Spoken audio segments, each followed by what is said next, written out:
नमस्कार। नमस्ते। प्रजापिता ब्रह्मा कुमारी ईश्वरीय विश्वविद्यालय आज ज्ञान मंथन स्टूडियो आया हुआ है माउंट आबू में। जी हाँ, माउंट आबू में एक ऐसी दिव्य आत्मा से मुलाकात हुआ जो पिछले 52 सालों से ब्रह्मा कुमारी से जुड़ी हुई हैं और 35 सालों से घर गृहस्थ में रहते हुए भी स्वयं को ट्रस्टी मानकर और चल रही हैं ब्रह्मा कुमारी में संपूर्ण रूप से स्वाहा होकर। एक समर्पित जीवन क्या होता है, गृहस्थ में ट्रस्टी क्या होता है, ऐसे दिव्य आत्मा से मुलाकात कराएंगे। आज का ये एपिसोड उन गृहस्थियों के लिए है जो ट्रस्टी बनना चाहते हैं, उन गृहस्थियों के लिए है जो अपने जीवन में सदा ही दिव्य गुणों को धारण करना चाहते हैं, उन गृहस्थियों के लिए है जो सदा ही घर गृहस्थ में रहकर कमल फूल के समान अपना जीवन जीना चाहते हैं। ऐसे ही दिव्य आत्मा से मुलाकात करवाते हैं। आइए, ऐसे दिव्य आत्मा है हमारे राजयोगी रमेश भाई जी। रमेश भाई जी पिछले 35 सालों से माउंट आबू ग्लोबल हॉस्पिटल में अपनी सेवाएं दे रहे हैं और 52 सालों से ज्ञान में चलते हैं। आप नागपुर से हैं। आइए, उनका ही वाणी से उनके ही अनुभव, प्राप्ति और परिवर्तन की इस गाथा में आपको सुनाते हैं कि क्या जीवन में प्राप्ति हुई और क्या परिवर्तन आया। रमेश भाई जी, ओम शांति। ओम शांति। रमेश भाई, जैसे कि आप बता रहे थे कि जब हम घर गृहस्थ में थे, अचानक ही ब्रह्मा कुमारी जी का जो परिचय कैसे मिला वो थोड़ा बताएं। जब मैं पूना गया था तो वहाँ पर कुछ बाबा के चित्र मैंने देखे थे, कुछ लोगों की मुलाकात भी हुई थी, लेकिन इधर सेंटर्स न होने के कारण एक दिन जब एक व्यक्ति मुझे पूछने के लिए आया, मेरी तबीयत ठीक नहीं है और मुझे ऑपरेशन करना है पेट का, और वो व्यक्ति थे ब्रह्मा कुमार। तो उनसे मुलाकात होने के बाद उनका परिचय हुआ, संबंध बढ़ गया।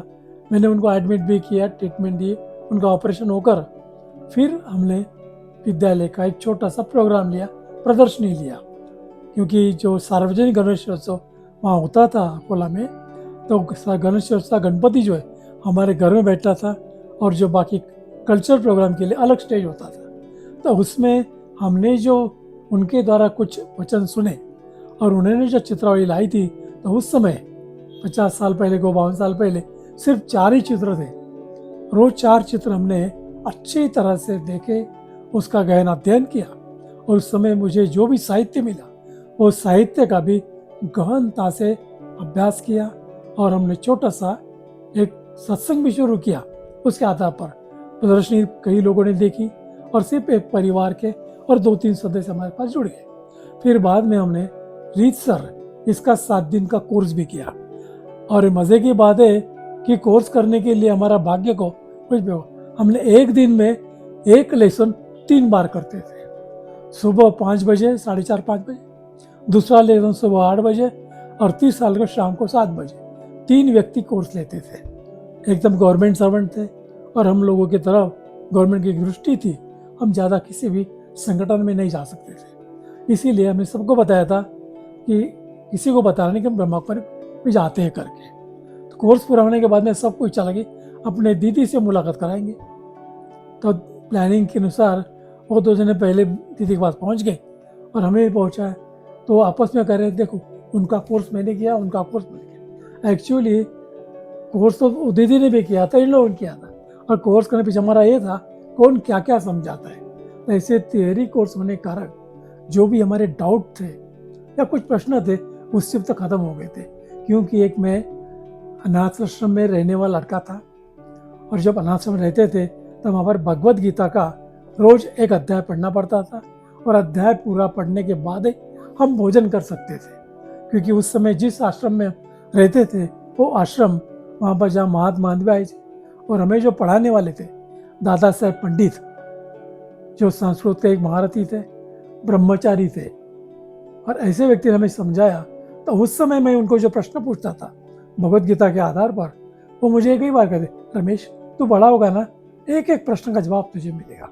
तो जो मुझे वहाँ प्रश्न थे वही प्रश्न जब मैं चित्रावली देखी, अपने चित्र देखे 4 चित्र, और 4 चित्रों में मुझे पूरा भगवद गीता आ गया, दृश्य में आ गया। क्योंकि वास्तविक भगवद गीता क्या है, ओरिजिनल क्या है, यथार्थ क्या है, वो विद्यालय में आने के बाद मुझे पता लगा।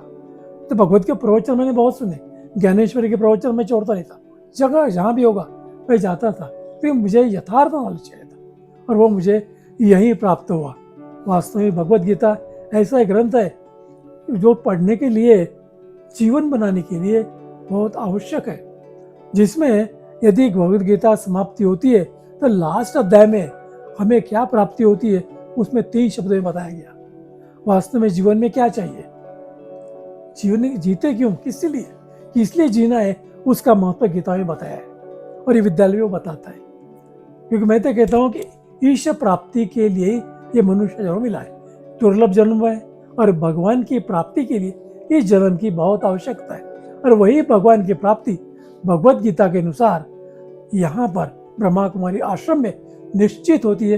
ये मेरा 50 साल 52 साल से अनुभव है कि जैसे लोगों को बताए ब्रह्मा ज्ञान और खुद कोरडा पाषाण, यानी खुद में कुछ नहीं है, औरों को बता रहे परिवार के साथ चलना है, ये खुद का ही परिवार उसमें नहीं है और बताएंगे हम परिवार के साथ चलना है। ये सिद्धांत बाबा बताता है, परिवार के साथ चलेंगे तो परिवार निकालेंगे। वो कोर्स आपने जो किया उसमें सब कोर्स में आप बता रहे 4 चित्र थे, वो 4 चित्र में सबसे अच्छा चित्र कौन सा लगा? मुझे बताता हूँ, हर चित्र में अपना अपना रस है। जैसे शिव बाबा का चित्र देखा तो उसमें बाबा के गुण देखे, अर्थात परमात्मा के क्या कर्तव्य है, परमात्मा क्या है, ये बातें उसमें थी। अरे वही बातें परमात्मा है या नहीं पहली बात आती है, और वही भगवत गीता के अध्याय शुरू होने के पहले स्पष्ट किया गया। लेकिन अभी जितने मैंने धर्मसभा सुने देखे उसमें वही बात आती नहीं। श्लोक तो बहुत कह रहे लोग, लेकिन जहाँ यथार्थ ज्ञान ये है ये नहीं ठोस पता है, क्योंकि ये ज्ञान यथार्थ है। बाकी जितने भी ज्ञान है वो भावार्थ है और अर्थ सहित है। अर्थ उसमें है। जैसे मुझे एक बार प्रोग्राम में बुलाया था जहाँ पर मैं चेयर बन करके बैठा था, वहाँ पर एक धर्म के नेता आए थे, उसने अपने प्रवचन में सुना, अपने धर्म का सुनाते थे। तो मैंने अभी उससे समय ज़्यादा लिया, तो मुझे 20 मिनट में बताना था कि परमात्मा क्या है। अभी वो बताना है तो क्योंकि उसने तो बहुत सारा ज्ञान था, हमारे से पढ़ाई लिखाई, शास्त्रों का ज्ञान था। आत्मा में परमात्मा कैसी विलीन होती है, जैसे सागर में बूंद कैसा समाया जाता है, ऐसे तो स्लाइड से बताया उसने। लोगों को विश्वास भी आया, लेकिन वास्तविकता उस समय हमने बाबा भाई इसमें हम क्या कहें, हमारा सहज राजयोग, लेकिन उसमें हमें सिर्फ 3 शब्दों पर हमने भाषण किया, अर्थ, भावार्थ और यथार्थ। क्योंकि मैं समझता हूँ ये जो आपने बताया लोगों को अच्छी सहज रूप से स्वीकार भी किया होगा। क्योंकि मुझे कई जगह जहाँ कीर्तन होते थे, प्रवचन होते थे, वहाँ मुझे बुलाया जाता था और अपने विचार प्रस्तुत करो। अभी उन्होंने विचार, वो जो है वो वारकरी पंथ थे, सब ज्ञानेश्वर को मानने वाले थे, विठल रुक्मिणी को मानने वाले थे। उसके अंदर अपन एकदम अपना पीछे ये नहीं लगा सकते, तो उसको बराबर युक्ति युक्त ज्ञान बताना है। तो उसमें बताते अर्थ क्या चीज है। फिर ज्ञानेश्वर जी हुए 700 साल से चला हुआ ग्रंथ है, और ये वारकरी संप्रदाय भी हजारों साल से चल रहा है। क्योंकि जो भी शास्त्रों का ज्ञान है वो है भावार्थ, और वही जो संत महात्मा लिखे वो जो स्कूल कॉलेज में पढ़ाए जाते हैं वो है अर्थ, और जो यथार्थ है वो भगवान बताते हैं। और वही यथार्थ बताने वाला भगवान कौन है, ये गीता में पहले श्लोक में बताया गया। श्लोक तो यानी वो गीता का पहला अध्याय शुरू होने के पहले, ब्रह्म विद्यायाम योग शास्त्रे श्री कृष्ण संवादे, ये जो लास्ट में था हर अध्याय के इसमें, लेकिन स्टार्टिंग में आता है यम ब्रह्मा वरुणेन्द्र मूर्धस्तुन्वन्ति दिव्य वेद ही सांग प्रदक गायन्त्यम सामगा, अर्थात ब्रह्मा वरुण इंद्र इन्होंने भी प्रार्थना की है, ध्यान किया, तपस्या की। किसकी की? ध्यान वदगतना मन से पश्चिम, योगी लोगों ने ध्यान किया। किसका किया? अपने से श्रेष्ठ उसका ध्यान किया जाता है। आगे वही आते हैं, पूरा यथार्थ ज्ञान न होने का परमात्मा का, इसलिए कंफ्यूज हो जाते हैं। और ये भी बताया लास्ट में यशांत विदु सुरागना देव, अर्थात जिसका कभी कोई अंत लगा नहीं। फिर अंत ही लगा नहीं तो फिर याद ही करने मतलब क्या? अंत ही नहीं, किसकी याद करेंगे? सही बात है। कहते हैं देवाय तस्मै। और तो आज ये जो आपने इतना ज्ञान आपने अर्जित किया, ब्रह्मा कुमारी जी के बाहर के भी जो भी, तो जब आपको ये समझ में आ गई कि यही ज्ञान सत्य ज्ञान है, आपका जीवन परिवर्तन होता गया, और फिर अचानक ये निर्णय कैसे लिया कि हम अपने आप पूरा समर्पित कर दें और ब्रह्मा कुमारी जो नागपुर ऐसा जगह छोड़कर, महाराष्ट्र का जगह छोड़कर राजस्थान में माउंट आबू हेडक्वार्टर में, ये कैसे निर्णय आपने लिया? ये तो ऐसा है, जब पहली बार मधुबन में आए, वैसे तो हम इतने लकी हैं, आज वो किसी को इतना ज्ञान कहीं मिलेगा नहीं। वहाँ एक जैसे हमने शादी का कोर्स करने के बाद कुछ ही दिनों में हमें एक बहुत बड़ा चांस मिला था। एक भट्टी थी महाराष्ट्र के अंदर, वो पहली भट्टी हुई थी अच्छा। मुंबई में, चेंबूर में, जहाँ पर सिर्फ सिलेक्टेड लोग ही वहाँ आए थे, जिसमें हमारे पूरा परिवार, बच्चा 2.5 साल का था, वो भी बचता, वो भी योग में बैठता था। अच्छा। हाँ, उसने सभी ने वो शिविर किया। और शिविर में विशेष बात यह कि वहाँ पर उस समय जो भी दादियाँ थी, दीदियाँ थी, जिन्होंने बाबा के साथ सेवा की, बाबा ने जिसको पालना दी, ऐसे ही दादियों के, दीदियों के जीवन के 4 विषयों के अनुभवों का विस्तृत ज्ञान उन दादियों ने दिया। वहाँ दादी आई थी? सभी बड़ी दादी, बड़ी दादी, आप पुष्णा दादी है, पुष्प शांता दादी है, ऐसे सब मुरली पढ़ेंगे दादियाँ, मतलब भर्ती कराने के सुबह। लिए? हाँ, भर्ती सुबह 7 बजे से रात को 10 बजे तक। अच्छा। हम बिजी होते थे, सिर्फ भोजन की छुट्टी होती थी, इच्छा नहीं होती थी उठ के जाए, तो वहां पर इतना भंडार मिला कि जो दुनिया में बताने ऐसे भर गए थे, जैसे बादल भर जाते, बरसना चाहते, ऐसे 7 दिन में हम हो गए थे। और जैसे महाराष्ट्र में आए, कोला में गवर्नमेंट सर्विस थी मेरी, वहाँ आए, ऐसा लगता था ज्ञान जो मिला है औरों को मिलना आवश्यक है, बहुत दूर है समाज, क्योंकि सब वहाँ के वारकरी पंथ है, विठ्ठल मानने वाले, देवताओं को मानने वाले, उनको समझाना पड़ा ये है।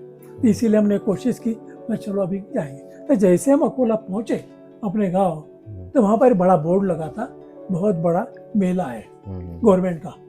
तो संकल्प आया, ये तो बड़ा मेला है और ये मेले में अपना भी गवर्नमेंट का स्टॉल है, मेरे ऑफिस का भी स्टॉल है, ऐसा करेंगे अपने विद्यालय के चित्र जो है उसका भी स्टॉल लगाएंगे। इसलिए हम लोग फिर जो मेले के चेयरमैन थे उसको मिलने के लिए गए, चतुर्भुज जी हमें एक स्टॉल चाहिए, हमको चित्र लगाना है। वो कहते हैं गवर्नमेंट की प्रदर्शनी है, ये प्राइवेट के चित्र लगाएंगे आप। मतलब मेरा स्टॉल है ना, उसका एक छोटा स्टॉल मुझे दे देना, मैं चित्र लगाऊंगा। नहीं नहीं नहीं, गवर्नमेंट के इसमें ये प्राइवेट नहीं चलता। तो उस वक्त मैं बोला ऐसा, बोला इसका उद्घाटन कब है? बोले कल ही उद्घाटन है। अच्छा जाएंगे फिर। तो कौन करने वाले? मुख्यमंत्री करने वाले। तो सीधा साइकिल लिया, साइकिल उठकर सर्किट हाउस गया। सर्किट हाउस में जाने के बाद मुख्यमंत्री के पास कैबिन में गया, बोला काका मेरा एक काम है। क्या हो गया बेटा? कोई ट्रांसफर वगैरह करना है, कोई तकलीफ दे रहा है, कोई बदली करना है? नहीं मुझे बदली नहीं चाहिए, ना ट्रांसफर। तो ये एक नियम हमारा था कि जब भी हम घर से निकलेंगे बैग में एल्बम रखते थे। उसमें बहुत सुंदर एल्बम होता था जिसमें नारद जी का काम था, नारद का फोटो होता था जी जी। और बाद में चित्रकारी थी। वो प्रदर्शनी चीफ गेस्ट को समझाई। अच्छा, हमने गिरीश भाई का प्रोग्राम लिया, डॉक्टर गिरीश, पहली बार वो वहाँ पर मेडिकल में प्रोग्राम लिया। तो प्रोग्राम लेने के बाद में लोगों को इतना पसंद आया, क्योंकि मेडिकल में चेयरमैन जो थे हमारे फैमिली डॉक्टर थे। प्रोग्राम रखा बहुत अच्छा। दूसरे दिन कोर्ट में प्रोग्राम था उनका ही, गिरीश भाई का। तो प्रोग्राम में लेके जाना है, लोग, हमारी संख्या तो बहुत कम थी, 2 ही साइकिल वाले हम थे, बाकी सब पैदल वाले थे क्लास में आने वाले, ऐसी कंडीशन थी। तो उसमें दूसरे दिन उनका क्लास में मुरली हो गई और बाद में कोर्ट में जाना है। हम सोच रहे थे इनको कैसे लेके जाना है, कि सिटी भले डिस्ट्रिक्ट है लेकिन सुविधा कुछ नहीं है, सिर्फ साइकिल रिक्शा टांगा, ना ऑटो ना टैक्सी। तो सोच रहे थे, हमेशा कुछ ही सोच रहे, वो तो साइकोलॉजिस्ट है, पहचान तो लिया, हाँ रहे हो तो सोच तो रहे। बोले क्या सोच रहे? मेरा यहाँ बॉम्बे में टैक्सी मिलती, ऑटो मिल जाता है, लेकिन यहाँ ये चीज़ है ही नहीं, क्या करें? उससे बड़ी बात क्या? बोले साइकिल होगी ना, मतलब 2 साइकिल है, शोभना बनकर मेरी, कि अब साइकिल से जाएंगे। बोले अच्छा, साइकिल से निकल गया? साइकिल, मेरा ऐसा करो, शोभना की साइकिल आप ले लो, मेरी साइकिल मैं लेता हूँ, शोभना मैं डबल सीट बैठता हूँ। हम तीनों जन भी कोर्ट में जा रहे हैं। तो कोर्ट में जाते आते उधर से एक व्यक्ति और कार राइट साइड से वो लाइट दे रही है डिपर, हमारे ध्यान नहीं, तो बातें भी निकल रही, समय बहुत बाकी। तो कुछ बच्चे, छोटे बच्चे डिवाइडर से भाग गया, और cycle uncle, cycle aunty, cycle uncle, cycle, रुको रुको। मैंने रास्ते में कोई नहीं, आवाज आ रहा है, लड़का रुको रुको, हम रुक गए। गिरीश भाई रुको, वो बच्चों को कुछ काम लगता है, तो कोई अपना गिरा तो नहीं, ऐसे कुछ करके रुक गए हम लोग। वो बोले गाड़ी वाला आपको बुला रहे। तो गाड़ी वाला रिवर्स जोर से लाया पीछे, वो कहता है गाड़ी रोकी, इधर राहुल मिला, मुझे देखा, मुझे कहते हैं दिमाग ठीक है, हम इतना तेजी से गाड़ी चला रहे हैं। नहीं, वो दिमाग मतलब क्या हो गया? बोले कहाँ जा रहे? बोले कोर्ट में डॉक्टर का प्रोग्राम है। बोले इतने बड़े डॉक्टर तू साइकिल पर लेके जा रहा? अच्छा। अब गाड़ी है, अब बोले गाड़ी है, जब तक गिरीश भाई है तब तक गाड़ी रखना, ड्राइवर है और गाड़ी में पेट्रोल भरा हुआ है, निश्चिंत है। वो खुद रिक्शा से चले गए, साइकिल रिक्शा से, और गाड़ी हमको दे दिया। गिरीश भाई जब तक है तब तक ऑफिस में संकल्प चलने लगे। अभी साइकिल तो हमने 5वें माह से लिया था, अच्छा। पगार बहुत कम थे, 2 हाथ में मिलते थे। 5वें माह से साइकिल, दोनों भी साइकिल 5वें माह से। अभी स्कूटर रहती थी तो ऐसी पर नहीं आती थी, अपनी चर्चा, और यार स्कूटर लेना, स्कूटर तो इतने 1000 की होती है, पंचर तो 50 रुपये 100 रुपये लगते हैं, हवा भी भरना है तो पैसे लगते हैं, कैसे लेंगे? साइकिल गाड़ी के 5 चलाने में हो जाता है, लेंगे कैसे? सोचते थे। ऑफिस में वही सोच चल रही। पहला स्कूटर लेने की इच्छा होती है, इंस्टॉलमेंट से लेंगे तो ऐसा सोचे तो अपना काम नहीं, और पेट्रोल लगता है, पेट्रोल इतना महंगा है, पगार अपने 100 के पास है, ऐसा करेंगे? मतलब बात तो सही है। तो एक दिन हम ऑफिस के लोग ऐसे बैठे थे चाय पीने के लिए। हमारे घर में 3 दरवाजे थे, खुले करके रखते थे। विशेषता ये थी कि जिनको स्टेशन पर जाना है तो स्टेशन पर जाने वाले जो साइकिल वाले आते थे, स्कूटर वाले थे, हमारे घर के सामने पार्किंग करके रखते थे। अच्छा। अपना काम करें, क्योंकि उधर पैसे लगते हैं, यहाँ फ्री में होता है। गली फुल हो जाती है साइकिलों से, तो जो अप डाउन करने वाले वो भी साइकिल रखते थे घर के पास। एक स्कूटर वाला है, हम चाय पी रहे थे, वो स्कूटर वाले ने स्कूटर खड़ी कर दी और रुका, इधर देखा उधर देख रहा, होटल के तरफ, होटल के पास ऐसा देख रहा था। बोले देखो कौन है? पहले पूछता हूँ, पहले आपको स्कूटर रखना है ना? स्कूटर रख सकते, स्टेशन में काम हो लेके जाना, बाद में कोई यहाँ से लेके नहीं जाएगा। लोग लगते सभी ये वैसे ही लगे। नहीं मुझे मिलना है। बोला किससे? मैं रमेश भाई से। इतना कहा उसने। बोला ठीक है, वही रमेश। वो डिक्की खोला, एक प्लास्टिक निकाला, हाथ में दिया, वो कहता है इसमें कागज पत्र है, सही करना, अपने गार्ड नाम से स्कूटर कर लेना। और ये कर लिया लेना, और कब निकल गया मुझे पता ही नहीं। रिक्शा में बैठा गायब हो गया। तो ऑफिसर पढ़ते ये बोला, उसने ये पैकेट दिया, वो कहता है गाड़ी नाम पर लेना, और बस जब पैसे आएंगे तब दे देना। बोले कौन था? बोला पता नहीं, जानता नहीं मैं उसको, वो तो मुस्लिम, अभी तक दिखाई नहीं दिया वो। नहीं वो तो मुस्लिम था। बोले मुस्लिम, बातें बता रहा ना मुस्लिम आकर कि पैसे देना तो किसको देना है, फंड निकाल लेंगे, रिकॉर्ड, ऐसी बातें थी। तो उसने फिर पता लगाया वो मुस्लिम था। देखो बोले ये कैसी बात है, ऑटोमेटिक स्कूटर, बाबा टच कराता है। बाबा ऐसे बचाने वाला वो है, करने वाला वो है, बचाने वाला भी हिस्ट्री है। सही बात। बुल्ढाना में सेवा कर, हमने सेवा शुरू की, प्रदर्शनी ली, प्रोग्राम लिया, शिवडमन के फ्रेंड का मकान दिया फ्री में। वो कुमारी थी, पीडीओ थी, वो प्लाटून ऑफिसर कुमारी। तो बहनें वही नहीं थी, गीताबेन वगैरह, जो भावनगर में गीता है, वो गीताबेन उसके पास रहती थी। वो सभी बहनें वो कोर्टेमैन को सुनाते थे। उनकी ट्रांसफर हो गई, फिर मकान चाहिए, मकान देखते 3000 5000, तो कहाँ मिले इतना? तो मुझे बॉम्बे से संतोषन बोलती थी, कभी सुधाबेन बोलती थी, रमेश मकान आपने प्रोग्राम तो लिया, कुछ दिन मकान दे, उसकी ट्रांसफर हो गई, मकान चाहिए, कोई मकान देता नहीं, वर्मा को देता नहीं। फिर बाद में किराया बहुत इतना किराया नहीं दे सकते, ठीक। तो मेरी तरफ ड्यूटी ऐसी थी वहाँ पर, गवर्नमेंट ऑफ इंडेक्स होने के कारण हर सैटरडे संडे जो मीटिंग रहती थी, जैसे खासदार अंदर मिनिस्टर है, कमिश्नर है, उनकी मीटिंग, और एक खासदार अंदर वहाँ के रहने वाले, वो अपने घर में आते थे मौज करने के लिए, लेकिन 1 घंटा मीटिंग किया कि टीएडीए पक गया उनका, हमारा दिन गया मीटिंग में आने, तो जाना ही नहीं मिलता था मकान देखने के लिए।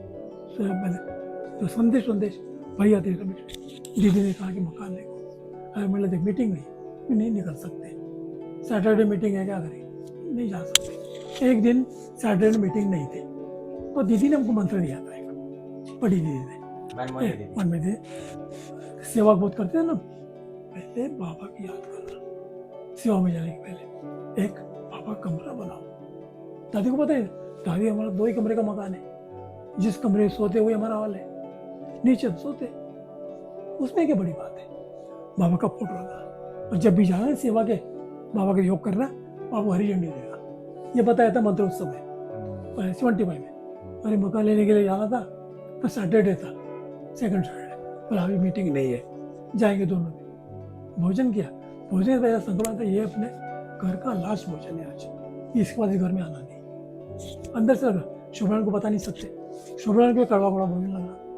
फिर वो बाबा के खड़े रहे, फिर ऐसा करेंगे, साइकिल लेंगे, बस स्टैंड पर जाएंगे, साइकिल वहाँ छोड़ देंगे, पैसे दे ले लो कितने, तो ऐसा करेंगे। तो साइकिल पर डबल सीट बैठे हम योग करने के बाद, लेकिन हरी झंडी मिली नहीं हमको। तो छोटे थे उस समय, हरी झंडी हाथ देख रहे थे, लेकिन यही तो कुछ जानने की जरूरत नहीं, ऐसा कुछ आया था उस मैसेज। तो हम साइकिल पर दोनों बैठे, एक चौराहा आया, मैं साइकिल पर बैठे खड़ा रह गया, साइकिल एक इंच आगे नहीं जा रही। और मुझे संकल्प फोटो में आया कि जिस गाड़ी में बैठ रहा हूँ वो गाड़ी का बड़ा एक्सीडेंट होने वाला है और वो खाई में गिरने वाली है और पेड़ को लटकने वाली है, पहले से दिखाई दिया। तो फिर कैंसिल किया। शोन कहते मुझे भी आज लग रहा था आज नहीं जाना है, मतलब मुझे तो सुबह से लग रहा आज यहाँ से एक दिन नहीं है फाइनल। फिर संडे के दिन सुबह हो जाएंगे 5 बजे, 5:30 बजे बस होती है, साइकिल रख देंगे। तो साइकिल रख दिया, बस स्टॉप पहले गया, पहले पेपर लिया, पेपर पढ़ता हूँ, जिस गाड़ी में बैठने वाले थे वो गाड़ी खाई में गिरी है, पेड़ को लटकी है। पहले से जो आपने साक्षात्कार किया था वो अगले दिन आपने पेपर में पढ़ा, देखा तो गाड़ी लटकी हुई है। फिर गए, जाने को गाड़ी में लोग आते बैठते, 5:30 बजे निकले, 8 बजे 9 बजे पहुंच गए वहाँ। तो गीता हमने नाश्ता कुछ किया नहीं, ना चाय पाई। अभी हम नाश्ता करेंगे, कॉफ़ी लेंगे, चाय लेंगे और फिर मकान देखना प्रोग्राम शुरू करेंगे। फिर गाड़ी में तो कितने लोग आते, कितने बैठते उतरते, जैसा बस स्टॉप आता है जैसे उतरते चढ़ते। हमारे बाजू युगल बैठा था, तो अभी परिचय तो नहीं है, वो बाजू बैठे, इधर बाजू दोनों बैठे, वहाँ उतर गए। वो भी बुला रहे थे, हमें बुला उतरे, उतरने बाद सेंटर पर चले गए हम लोग। तो किताबें नाश्ता को जाएंगे, उतने में ही तो किसी ने नॉक किया, बोला किताबें आपका स्टूडेंट आया कोर्स करने के लिए। तो ऐसे खोलो, अरे खोलो, खोलता हूँ, एक काले कोट वाला वकील और एक बूढ़ा सा व्यक्ति। तो मैं सोच रहा था ये बूढ़े को तो मैंने देखा है कहीं तुम्हें। बाद में बोला आपको कोर्स करना है? नहीं, बोला क्या है? फिर मुझे रमेश भाई से मिलना है। वो कहता बूढ़ा मुझे रमेश भाई से मिलना है। बोला क्यों? बोले मेरे दामाद ने कहा कि रमेश भाई को घर चाहिए, वो घर देना है उसको। ये बाबा टचिंग कराया। तो वकील आया, गीता पे नहीं, बोला गीता पे यह है। गीता पे को देखा, वकील कहता है एक वृद्धाश्रम को देना मकान, वृद्धाश्रम को नहीं देना आपने, वकील कहता है। फिर शोभना में नहीं, टीका लगा हुआ है, कलर साड़ी है। फिर अंदर लिया, उनको अच्छी तरह से कॉफ़ी वगैरह आलू पोहा खिलाया, नाश्ता सबने किया। तो बोले अब कब आएंगे देखने के लिए? बोले 12 बजे। तो 12 बजे देखने के लिए गए, तो वकील को कहता है मैंने बताया ना रमेश भाई को अपडेट 12 बजे 12:05 नहीं, मेरे दामाद ने सब कुछ बताया। रमेश भाई जब शिविर लेते थे मेलों में तो उनका 7 बजे शुरू होता, 7 बजे शुरू, 7:30 इंडियन टाइम में, पसंद नहीं उनको। 12:05 का में वो आए, अरे बस मकान देखा और मेरे दामाद ने भाई रमेश भाई जो किराया देंगे वही देना है। तो कितने में? 300 रुपये। ये डिमांड उनका भी नहीं था कि हमको इतना पैसा मिले। बहुत सुंदर। नहीं, बहुत ऐसे कई किस्से देखने के लिए बहुत है। तो पहले तो उद्घाटक आते, मुख्यमंत्री जी भी आए, वहाँ कलेक्टर, बाकी पुलिस स्टाफ सब आकर गए, बहुत लोग देखते थे। और हमारे पास गाइड तो कुछ नहीं, 4-5 तो लोग थे हम लोग। तो ऐसे बच्चे भी थे, बच्चों को कुछ बातें बहुत बुद्धि में अच्छे बैठे थे। उससे बुद्धि में बैठने की बात ये थी शिव शंकर अलग है। ये चीज है जोरदार। भक्ति मार दुर्गति मार गए। ऐसी कुछ बातें जो थी वो बच्चे लोग बड़े फोर्स से बताते थे, छोटे बच्चे थे। शिव शंकर अलग है, शिव अलग शंकर अलग, बड़े फोर्स से बताते थे। तो कई लोगों को अच्छा लगा, कई लोगों को नाराज हो गए, भक्ति मार दुर्गति मार गए। पहले फोर्स से बताते थे बच्चा साहब, अभी वो नहीं बताने बात। तो जैसे बताते तो बात उसकी ऐसी हो गई। फिर ये तो प्रदर्शनी हो गई, शिविर भी हो गया, वो भी किया। और बाद में जैसे रेगुलर हम क्लास करने लगे तो हमारी एक कंप्लेंट हो, अच्छा, जिसमें 86 लोगों ने कंप्लेंट की थी, अच्छा, डीएसपी और कलेक्टर को कि ये इन्होंने आश्रम शुरू किया है, नहीं ये ब्रह्मा कुमारी वालों ने। तो हमारे घर में क्लास चलता था, नोटिस आ गई, पुलिस की भी आ गई, इनकी भी आ गई। तो पुलिस के आ गए तो मुझे लेकर के पुलिस थाने वगैरह। अच्छा, हाँ, तो मैंने बताया कि तो एल्बम बताया ये कुछ ऐसे आर्य समाज या कोई ऐसे क्रिश्चियन समाज का नहीं है। फिर उल्टे समझाने में थोड़ा सा ये हो गया। तो फिर कलेक्टर अब मुझे गवर्नमेंट की ड्यूटी थी मेरी, एक्ट प्रोसीजर करने गवर्नमेंट ने स्कीम होती है, वो ड्यूटी मेरा पर थी। तो मुझे सही लेने के लिए कलेक्टर के पास हफ्ते में 1-2 बार, मास में 4-5 बार जाना पड़ता था। अच्छा। तो उस समय के जो ऑफिसर थे बड़े रिस्पेक्टिव थे, यानी हम लोगों को बच्चा समझते थे। आज जो सर्वेंट समझते, नौकर समझते, उस समय अधिकारी वर्ग एक बच्चे के समान प्यार देते थे। तो मैं जो जाता था, रमेश कितना दूर बाहर है, कान को बांधते जाओ, पैच रखो, टोपी पहनो, जेब में रखो पैच, बहुत धूप है, जल्दी आना। फिर जल्दी आता होती है, ऑफिस नहीं शुरू होता ना, तो बस ऑफिस में आता हूँ, ऐसा बोल के हम चल जाते थे। तो उस दिन मैं अचानक गया, मुझे कलेक्टर बोले इधर बैठ टीचर, बोला बैठ, हम लोग क्या बात है आज। बोले रमेश आज सुबह सुबह कैसे दर्शन हो गए। रमेश मैं कुछ बात, बोला क्या है, अकोला में क्या लफड़ा शुरू किया हमने, अकोला में लफड़ा तो कुछ शुरू है, हमने राजो क्लास शुरू किया, वहाँ थोड़ा सा ज्ञान देते, ध्यान देते थे, और माउंट आबू से मुरली आती है, पढ़ते सुनाते, ज्ञान की बातें होती है, मंथन होता है, थोड़ा चिंतन करते भगवान का। ऐसा कल कौन सा दिन है, बोला कल संडे, घर को आना। ठीक है, आऊँगा बंगले पर। तो वहाँ से निकला, मैं गया ऑफिस में अंदर, तो वहाँ उनके पिए थे खान, खान एक काम करो मेरा, कल जो लेटर आए होंगे उसमें मेरा कुछ लेटर का देखना। तो लेटर देखते आया, उसमें कंप्लेंट का लेटर था, कॉपी टू डीएसपी, और उसमें मेरी कंप्लेंट है, 86 लोगों ने की थी, ये धर्म के विरुद्ध बात करता है, गीता का उल्टा पुल्टा ज्ञान देता है, भक्ति को दुर्गमात करते हैं, सीधे चीफ मिनिस्टर ऐसे लिखा, बस पूरा पेज लिखा, बाद में सिग्नेचर्स सभी के वो थे। और दूसरे दिन फिर उन्होंने बुलाया 10 बजे, तो मैं 10 बजे गया, 9:45 पहुंच गया, वहाँ बैठा, चपरासी को बोला कलेक्टर ने मुझे बुलाया, 10 बजे समय दिया, उनको बता दो कि रमेश आया। मैं बोला कल अंदर मीटिंग चल रही है, हॉल भरा हुआ है, और कलेक्टर ने कहा किसी को अंदर नहीं आने देना। फिर 3 मिनट बाकी थे, मैं तू जा अंदर, नहीं बोले, कलेक्टर ने बोला कि किसी को अंदर आने नहीं, मीटिंग चल रही है। मैं देख 1 मिनट बाकी है, जाता कि मैं जो अंदर से, तू बाहर अंदर से जा, मैं इधर जाता हूँ। तो उधर से गया, बोले आपने रमेश भाई को बुलाया था, वो है, आएगा रमेश, आया, बुला बोले उसको। गेट खोला, बोला हॉल भरा था, एक चेयर आगे खाली थी, कलेक्टर ने खुद उठाया, अपने बाजू में रख दिया। अच्छा, मुझे खुशी होती है।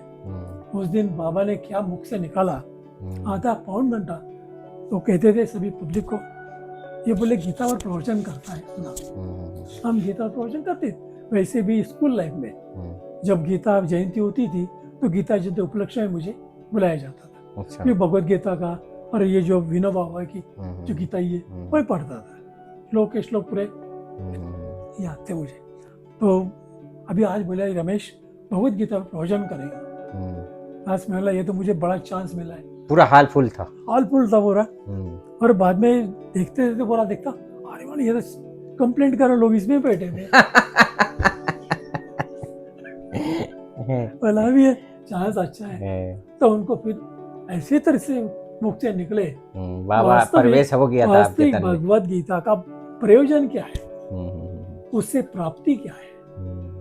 हम सब कहते हैं कि महात्मा ने कहते राम राज्य स्थापन होना है, लेकिन ब्रह्मावरी क्या कहती है, राम राज्य लक्ष्मण का राज्य होना चाहिए। इतना ऊंचा ज्ञान भगवत गीता में कहते तो सहज हम सत्यनारायण कथा करते रहते हैं, सत्यनारायण कथा करते हुए एक तो भी नारायण बना, लेकिन ये कथा करने के बाद ये इसके भगवत गीता के द्वारा नर ऐसी करने के लिए तो नारायण बने, नारी ऐसी लक्ष्मी करे तो नारी लक्ष्मी बने। लेकिन क्या करना है वो भगवत गीता में बताया, और वो जो वहाँ जो बताया गया वो चीज अरे ब्रह्म को बताई चीज बिल्कुल सेम है, लेकिन जीवन बनाने के जो है इसमें आती बात विद्यालय में। और वो मैंने पूरा पढ़ा, संस्था में बहुत जगह घुमा, सब जगह देख कर मैं आया।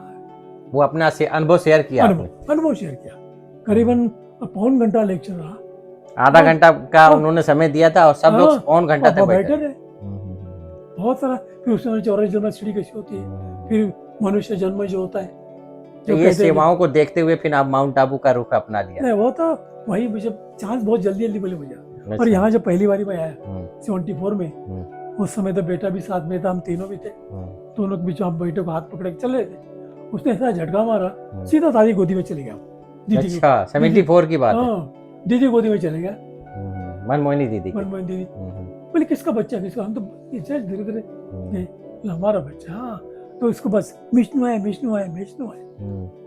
ये तो अच्छा, बोले विष्णु ये नाम तो था। हाँ, विष्णु कहते हो, विष्णु है कृष्ण, कृष्ण। कृष्ण कहते हैं। हम्म। तो बोले ये तो यज्ञ का बच्चा है। बोले अच्छा, दीदी कहती हाँ थी। दीदी, ये तो अच्छा। यज्ञ का बच्चा है। बोले हम्म, इतना नजदीक आया तो इतना स्नेह उसका हो गया हम्म, कि उसको स्पष्ट का उसी वक्त कि इसको जब भी मधुबन की याद आई हम्म। लेकर आना रमेश। अच्छा, उसी समय दीदी ने उसी कहा समय था। और हमें भी कहा हम्म, रमेश हम्म। निमित्त तो गुरुजी बनेगा और आप पूरा परिवार यहाँ आ जाएगा। अच्छा, माना उसी समय क्योंकि वरदान हाँ, मिल गया था। वरदान। अरे बाबा ने वरदान ऐसे दिए थे। उससे मुरली में हमें दीदी ने सुबह पूछा, आप बाबा ने वरदान कौन सा अच्छा दिया? मतलब बाबा ने टोली खिलाई मुझे, ये तो पता है। और क्या बोला क्या? बाबा तो अर्जुन हो, लाइटली बोल दे अर्जुन हो, मतलब क्या होता है? ये अर्जुन का मतलब मैंने भारत में करीबन सैकड़ों केंद्रों पर जाकर आया, लेकिन एक प्रश्न पूछता था मुझे किसने कहीं भी नहीं जवाब नहीं मिला। मिला। ये इतना ही नहीं, जैसे साहित्य विद्यालय बहुत पढ़ा मैंने, और साहित्य के अंदर पहले कोई भी अपना पुराना साहित्य लो, हिंदी मराठी कोई भाषा का, इसमें एक सेंटेंस है, शायद ही कोई जवाब देगा कि मेरी आदत बचपन से ये थी, मैं जब भी पढ़ता था 1955 से हाई स्कूल में, तो उस समय से किताब का कौन लेखक है, कौन मुद्रण कर रहा है, कौन से साल में छपा है, किसकी कॉपी छपी है, सारी याद कितनी रहती थी। पूरी मैं पढ़ता था। प्रस्तावना, उसके जो बाकी लिखे वो भी अनुमोदन वो भी पढ़ता था। आज भी मैंने जब अपने पास जो आया है अव्यक्त सार, ये अव्यक्त सारे, ये अच्छा, ये अव्यक्त मैंने ज्ञान पूरा का जाना। हाँ ये पूरा पढ़ लिया है। अभी सेकंड टर्म चल रहा है, तो हर चीज मुझे अच्छी लगती है, मैं उसको मार करता हूँ।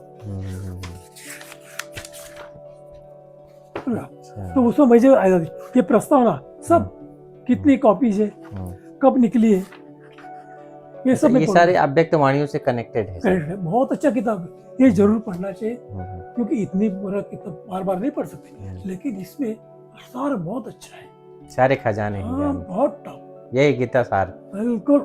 तो मैं बहुत इसमें प्रिंटेड हूँ।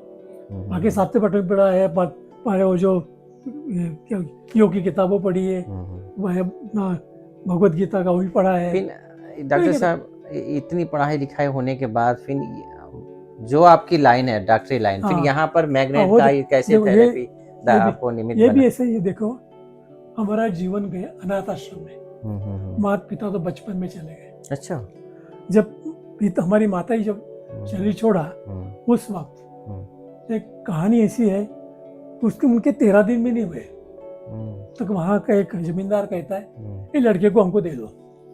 अच्छा, क्या करेंगे इसका, कौन पढ़ाएगा इसको? तो उस वक्त मैं वो घर से निकला हूँ, आज तक गया नहीं। अच्छा, गए नहीं फिर गांव में? वहां से गया मंदिर में, शेरगांव में गजानन महाराज मंदिर है, वहां गया, उन्होंने वहां सेवा करेंगे, झाड़ू पोछा करेंगे, खाने का तो मिलेगा, कपड़ा सब मिलेगा। घर पे नहीं रहे, लेकिन घर पे नहीं गए ही नहीं। तो फिर वहां पर गजानन महाराज मंदिर पर एक ने मार्गदर्शन किया, मार्गदर्शन करने के बाद में उसका कहना था कि बेटा थोड़ा पढ़े लिखाई करो, बहुत जीवन बाकी है, तू पढ़ सकता है। और आपके भाई बहन नहीं थे? नहीं, मैं अकेले थे। नियत नाथ रिश्तेदार तो करोड़पति है, लखपति है। और पापा क्या करते थे? वो हमारा तो श्राप करना, बाबा और हम साथ में समझे, जैसे ब्रह्मा बाबा का था राजे महाराजा के संबंध, हमारे पिताजी के भी राजाओं के संबंध थे। अच्छा, रघुजी भोसले करके थे, उनके जो घर में जो भी अलंकार जाते हमारे घर से हमारे पिताजी बना देते थे। अच्छा, जब भी हम विजयादशमी और जाते थे या हमारे पास पोला का त्योहार होता है, तो बच्चे लोग दर्शन के जाते पैर चूमने के लिए, उसे कहते हैं बहू का बेटा है, बहू का बेटा है, ये देख बहू ने बना के दिया है, बहू ने बना के दिया। हमारे पिताजी बहुत आर्टिस्टिक, बहुत अच्छे। तो फिर ऐसे गए, तो फिर शिव मंदिर में गया, मैं देखो ये भी कह रहे कि यहाँ लोग पढ़ो, मैं क्या करूँ?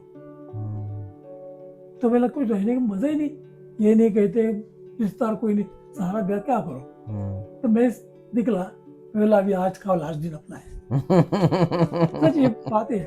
लेकिन उस समय लास्ट दिन मैं ट्रेन में बैठा, एक ब्रिज आया था, सोचा करना क्या है ब्रिज में, कोई तो हाथ देने को तैयार नहीं, कोई देना नहीं, और किसी दिया नहीं। आज तक किसी भी रिश्तेदार ने एक ड्रेस भी बनाई नहीं। आप गए थे मिलने के लिए सबसे? वो तो बता दो बाद में। तो जैसे हम्म, वो जो है हम्म, एक ड्रेस भी पहनाए, तो उसमें सोचा आज अपना लास्ट दिन आ गया। तो मैं जैसे जंप लगाऊंगा, हम्म, वो तो ना एक बूढ़ा सा व्यक्ति दिखा, हम्म। शर्ट पकड़ा पीछे किया अच्छा, सुसाइड करने जा रहे थे आप? अच्छा। ट्रेन से। हम्म, तो बेटा तेरा जन्म दिव्य जन्म है, हम्म, अच्छे कार्य के लिए हुआ है, ये एक मैं बैठा हूँ, कभी नहीं सोचना। अच्छा, सफेद वस्त्र में कोई दिखाई बाबा दिया? दिखाई दिए। बाबा दिखाई जब दिए। मैंने बाबा का फोटो देखा तो मुझे वो दृश्य याद आया। तो उस समय से मेरे को नाम मात्र भी संकल्प नहीं किया। और फिर क्या करूं मैं, जाओ स्कूल में एडमिशन पढ़ो। तो उस समय स्कूल में वो मैंने इशारा मिला वहां से? इशारा मिला, स्कूल में एडमिशन लिया। एडमिशन के बाद में स्कूल की पढ़ाई हो गई, अनाथालय में रहे आप? अनाथ में रहे। बाद में फिर टेक्निकल स्कूल में गए, टेक्निकल स्कूल में पढ़ाई की। महाराष्ट्र के अंदर टेक्निकल एजुकेशन में टॉपर था मैं। अच्छा। और सभी विषयों में हाईएस्ट, पूरे कई सालों का रिकॉर्ड टूट गया था उस समय। एक था माँ बाप का प्यार नहीं मिला, लेकिन फिर भी पढ़ाई पे इतना आपका फोकस था? नहीं, क्योंकि पढ़ाई के बाद सहारा ही नहीं ना। कोई यदि पढ़ाई नहीं करो तो क्या करो। क्या करें? उससे पढ़ाई करता था और शाम को काम करते थे। अच्छा। 8 आने रोज से। अच्छा, डेली का 8 आना मिलता 8 शाम को टेबल घिसो, हम्म, प्लस पॉलिश लगाए पहले, हम्म, 8 आने रुपये मिलता था। हम्म, संडे के दिन काम को 8 आने रुपये मिलता था। और जब मेरा ट्रेनिंग समर वेकेशन आता था उसमें काम करता था 15 रुपये मास से। उस समय कूलर फैन नहीं थे, तो कष्ट थे दरवाजे पर उसको पानी डालना, 15 रुपये मास। तो उस समय भोजन क्या करेंगे, तो 2 पैसे के चने, 2 पैसे के मुरमुरा खा लो।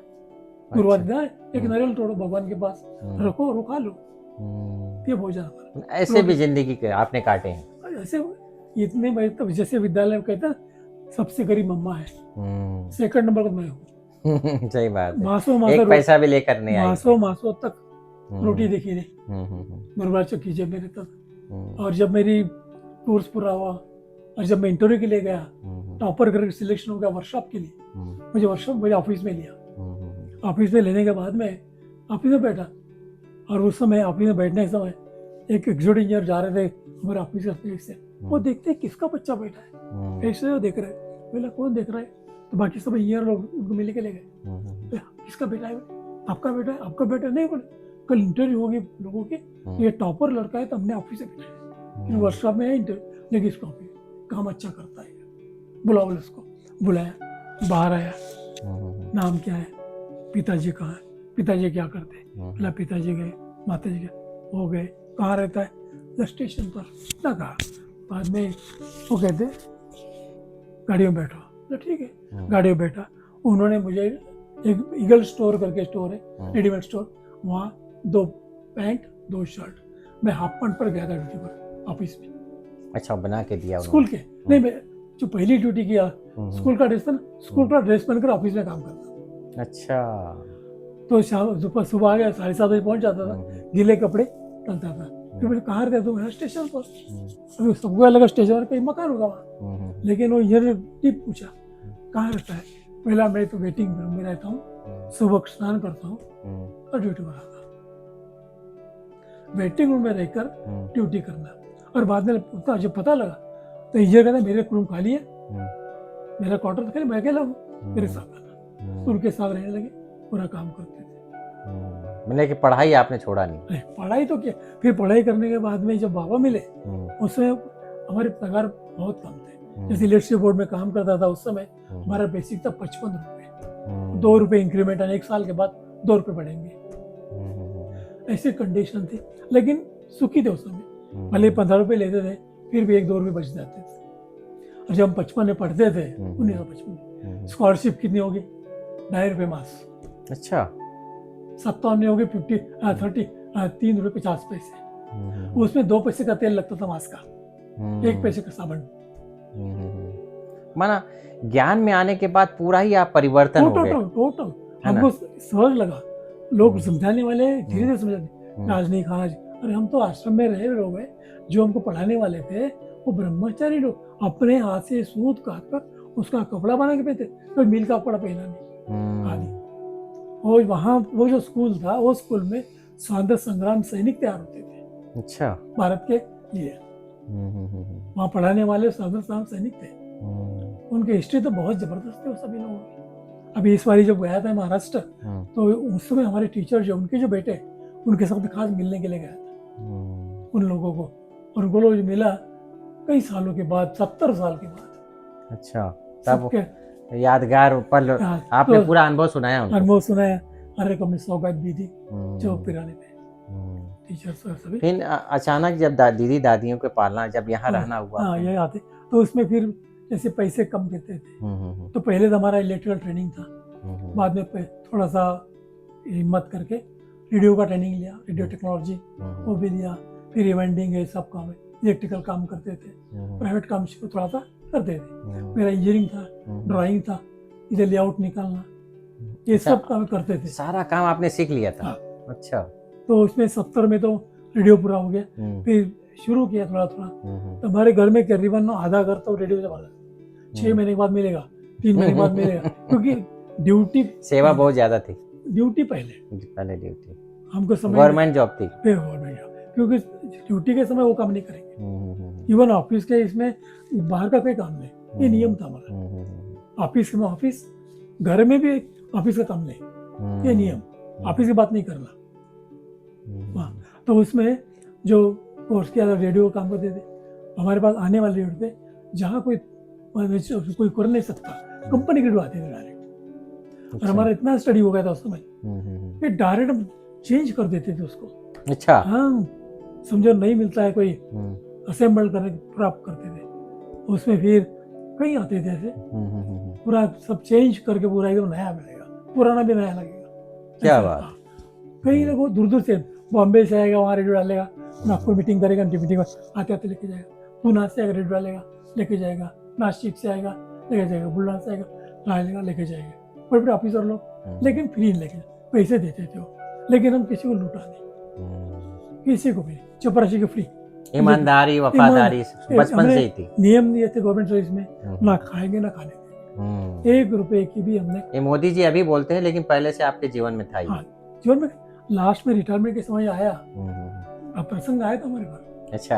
एक मिनिस्टर का सप्ली में निकाला नहीं था, बहुत मीटिंग है, वही 6 मास पेंडिंग रहा, सब कलेक्टर में भी तो कहते थे कि सप्ली दिया नहीं, दे दो, वर्बल था वो, लेके कोई नहीं रहेगा, पर काम गलत था। तो हमारे प्रिंसिपल कहते रमेश, सब उधर के बहुत जरा हो गया, इवन वो लोग हमारे ऑफिस में आए, मारपीट हो गई, एडमिन को मारा, कपड़े पाड़े, टेबल तोड़, खिड़की तोड़ी हो गई। बोला मैं तो नहीं निकाला, क्यों मैंने निकाला, मेरी सही होगी, आप सही करेंगे, आप सही करेंगे, यही तुमको पैसा मिल जाएगा। एक आधे विरोधी पक्ष ने कहा गलत काम के पैसे दिए, इन्होंने पैसे खाए और गलत काम किया। बोला आपकी भी पेंशन रुकी, मेरी भी रुकेगी, नहीं किया तो कुछ नहीं होगा। समझौता कर लिए। वो भी रिटायरमेंट यहाँ है ना, दादी के पास मेरे साष्टांग नमस्कार दादी किया उन्होंने।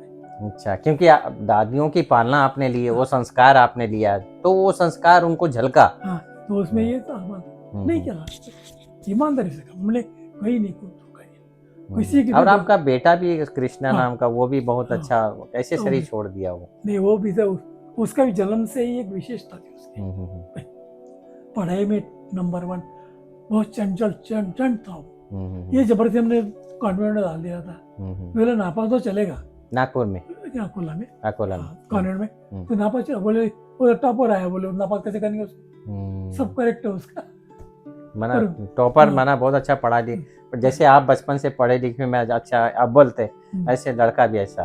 तो उसमें फिर थोड़े पैसे कम गिरे तो रेडियो का काम पकड़ते थे, ऐसा होता, क्योंकि सेंटर तैयार किया, उसका एक आधार स्तंभ बनना चाहिए, तो वहाँ के सेंटर का किराया जो था, वही किराया हमने उठाया था।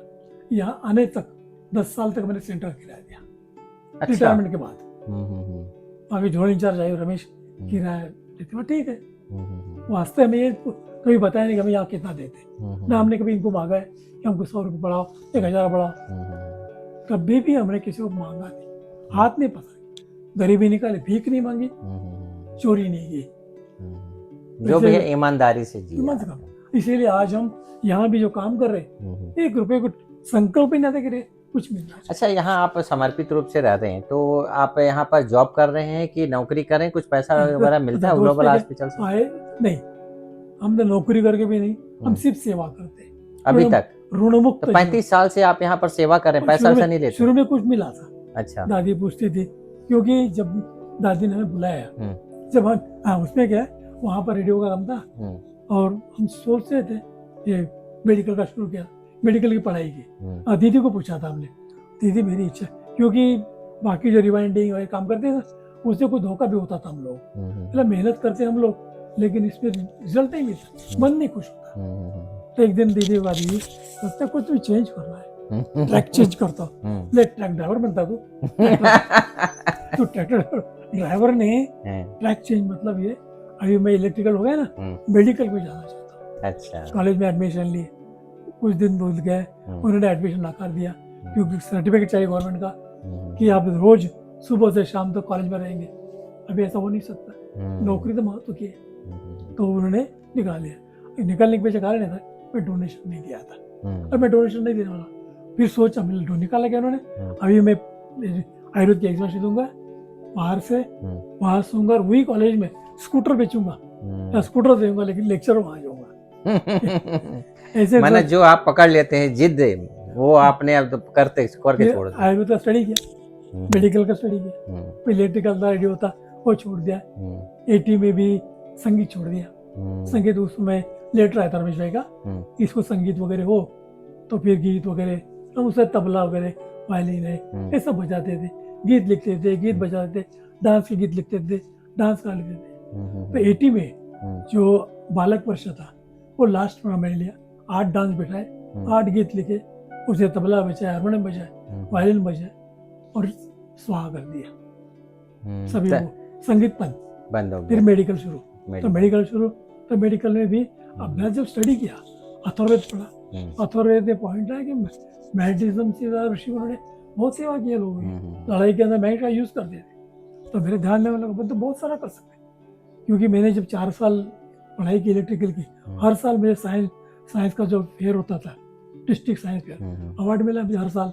अलग प्रकार के मॉडल बनाता था और अवार्ड मिलते थे मुझे, सर्टिफिकेट मिलते थे, सहयोग मिलता था। बोला अपन तो बहुत सारा कर सकते इसमें, तो सोचा अथर्ववेद में पढ़ा। फिर बाद में भाव प्रकार ग्रंथ में आया पढ़ने के लिए, तो उसमें एक सेंटेंस मैं लाइफ में नहीं भूलूंगा। एक योगी व्यक्ति, तपस्वी व्यक्ति, उसकी सेवा करेंगे आपको 1000 या 10,000 यज्ञ का पुण्य मिलेगा। क्या बात! ये सेंटेंस लेकर मेरी इच्छा हुई, ये तो मधुबन में सेवा करेंगे, सौभाग्य मिला। एक दादी की सेवा करेंगे, 10,000 यज्ञ के बराबर है, अपन यज्ञ नहीं कर सकते। सही बात। तो ऐसे समझ कर वहां से बिंदु वही रखा हमने। दादी मार्गदर्शन करती थी, पढ़ो, हम पढ़ते रहे। वहां पे पूरी पढ़ाई हो गई। फिर मैग्नेटिक का शुरू भी किया, 1 लाख पेशेंट वहां भी हो गए। हमने 1 घंटे के लिए रखा था सिर्फ, 1 घंटे का 2 घंटे हो गए। तो 9 बजे तक ऑर्डिनरी पेशेंट और 9 के बाद वीआईपी पेशेंट, जजेस, डिप्टी कलेक्टर, डीवाईएसपी, ऐसे लोग आने, डीवी कार आने लगे। लोग होती ये तो क्या करता है, और ये मेरे डीवी कार करेगा, लेकिन बाबा को कराना था। और वहां उन लोगों पर विश्वास, बाहर के लोग पता था कि मैंने पे कुछ है, कलेक्टर, कमिश्नर, उनको ट्रीटमेंट, उसमें ड्यूटी इतनी थी हमारी, सुबह जाने के वक्त कलेक्टर तरफ जाना, ट्रीटमेंट देना, फिर ऑफिस ड्यूटी करना, ऑफिस छुट्टी के बाद कलेक्टर घर आना, उनको ट्रीटमेंट देना। फिर वो भी ट्रीटमेंट कलेक्टर से 8-15 दिन से बीमार थे, बेड पर थे। हमारे डॉक्टर कहते, रमेश अपने आप को लगा राजा बीमार है, उठ नहीं सकते, बैठ नहीं सकते, तू सारी दुनिया को ट्रीटमेंट देता, उसको भी देता नहीं। मैं कैसा दूं, मुझे कहे तो मैं जाऊंगा। सही बात। अभी मैं इससे बोले मैं बताता हूँ जाना, ठीक है। तो संडे का दिन था, मैं गया, तो वहां पर कई गाड़ियां थी डॉक्टर लोगों की, पैथोलॉजी टेस्ट वाले, रेडियोलॉजी टेस्ट, सभी टेस्ट की गाड़ियां कलेक्टर पर। 1 बजे तक वहीं बैठा रहा, 10 बजे से गाड़ी हटेंगे जाऊंगा मैं, बीच में गए जो बड़े बड़े डॉक्टर लोग डिस्ट्रिक्ट के। तो सब जाने के बाद में गया, मुझे पाटिल साहब ने भेजा है, पाटिल में जा।